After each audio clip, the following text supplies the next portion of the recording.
ವಿದ್ಯಾ ನಾಮ ನರಸ್ಯ ರೂಪಮಧಿಕಂ ಪ್ರಚನ್ನ ಗುಪ್ತಧನಂ ವಿದ್ಯಾ ಭೋಗಕರೀ ಯಶಂ ಸುಖಕರೀ ವಿದ್ಯಾ ಗುರುಣಾಂ ಗುರುಹು.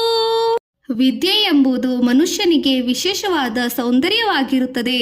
ಇದು ರಹಸ್ಯವಾಗಿ, ಗುಪ್ತವಾಗಿ ಮತ್ತು ಸುರಕ್ಷಿತವಾಗಿ ಇಟ್ಟಿರುವಂತಹ ಹಣವಾಗಿರುತ್ತದೆ.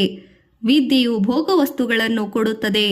ಇದು ಕೀರ್ತಿಯನ್ನು, ಸುಖವನ್ನು ಸಹ ಗೌರವವನ್ನು ಕೊಡುತ್ತದೆ. ವಿದ್ಯೆಯಿಂದ ಬಂದ ಜ್ಞಾನವು ಸರ್ವಶ್ರೇಷ್ಠವಾದದ್ದು. ವಿದ್ಯಾ ಬಂಧು ಜನೋ ವಿದೇಶ ಗಮನೆ ವಿದ್ಯಾ ಪರಂ ದೈವತಂ ವಿದ್ಯಾ ರಾಜಸು ಪೂಜತೆ ನಾತು ಧನಂ ವಿದ್ಯಾ ವಿಹೀನಃ ಪಶುಃ. ವಿದ್ಯೆಯು ವಿದೇಶಗಳಿಗೆ ಹೋಗುವಾಗ ಬಂಧುವಿನಂತೆ ಇರುತ್ತದೆ. ವಿದ್ಯೆ ಸರ್ವಶ್ರೇಷ್ಠವಾದ ಸರಸ್ವತಿ ದೇವಿ ದೇವತೆಯಾಗಿರುತ್ತದೆ. ವಿದ್ಯೆಯು ರಾಜರಿಂದ ಗೌರವಿಸಲ್ಪಡುತ್ತದೆ. ಆದರೆ ಧನ ಎಂದಿಗೂ ಪೂಜಾ ಅರ್ಹತೆ ಇರುವುದಿಲ್ಲ. ವಿದ್ಯೆ ಇಲ್ಲದವನು ಪ್ರಾಣಿ ಸಮಾನನಾಗಿರುತ್ತಾನೆ.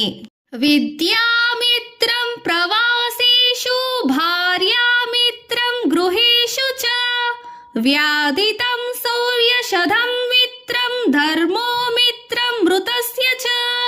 ಪ್ರವಾಸದಲ್ಲಿರುವಾಗ ವಿದ್ಯೆಯು ಸ್ನೇಹಿತನು, ಮನಸ್ಸಿನಲ್ಲಿ ಮನೆಯಲ್ಲಿ ಹೆಂಡತಿಯು ಸ್ನೇಹಿತಳು.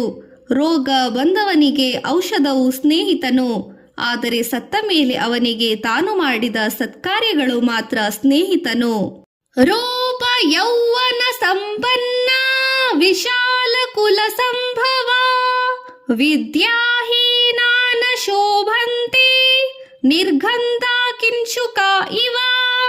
ಸೌಂದರ್ಯ, ಯೌವನ ಮತ್ತು ಧನವಿದ್ದು ಒಳ್ಳೆಯ ಕುಲದಲ್ಲಿ ಜನಿಸಿದ್ದರೂ ಸಹ ವಿದ್ಯೆ ಇಲ್ಲದವರು ಶೋಭಿಸುವುದಿಲ್ಲ. ಅವರು ಸುಗಂಧವಿಲ್ಲದ ಮುತ್ತುಗತ ಹೂವಿನಂತೆ ವ್ಯರ್ಥವಾಗಿರುತ್ತಾರೆ.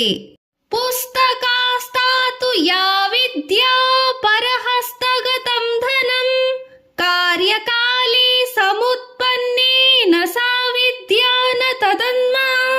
ವಿದ್ಯೆಯನ್ನು ತನ್ನದಾಗಿಸಿಕೊಳ್ಳದೆ ಅದು ಕೇವಲ ಪುಸ್ತಕದಲ್ಲಿಯೇ ಇದ್ದರೆ ಅದು ವಿದ್ಯೆಯಾಗುವುದಿಲ್ಲ. ಬೇರೆಯವರ ಕೈಗೆ ಕೊಟ್ಟಿರುವ ಹಣವು ಹಣವಲ್ಲ. ಅವಶ್ಯಕತೆಯ ಸಮಯದಲ್ಲಿ ಬಂದಾಗ ದೊರೆಯದಿದ್ದರೆ ಆ ವಿದ್ಯೆ ಹಾಗೂ ಆ ಹಣದಿಂದ ಏನು ಪ್ರಯೋಜನವಿಲ್ಲ.